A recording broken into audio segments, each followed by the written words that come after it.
Қолында жоқ бейбечараларға садақа қылсаң, бір садақаны соғын алады екенсің. Бұл жерде дағы баса белгілейін. Мұхитта отырғандар көбі ата-бабадан қалған кесіп қылып алған. Бұларға беріш шарт емес.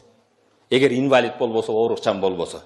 Көчелерде отырған, жолды тосып алған коляска жалғанчы. 80% бар қалпычылар. Аялдарға бір мында қарағыл еле, алдыңа келіп тиын сұрау. Оозу бар алтын тиш. Бұлар ата-бабадан қалған кесіп қылып алған. Бұларға беріштің керегі жоқ. Садақа, бұл хадисқа қарағын. Пайғамбар саллаллаху алейхи вассаламдан имам Тирмизи Салман ибн Амирден жеткізген хадисте айтады: "Ас-садақ алал масакин садақа."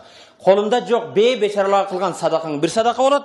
"Вахи ала зиррахим иснан синтани садақатун василатун." Туған ұрығыңа шоны берсең дейді, садақанына соғын аласың, туғандар менен болған қарым-қатынашын соғын аласың дейді. Туғанға берген жардам, анда екі есе соғып көп алады екенсің. Андай бола тұрған болса, сен өзің білген қолы қошыныңа, тайкеңе, байкеңе, айылдашыңа ошоларға жардам бер.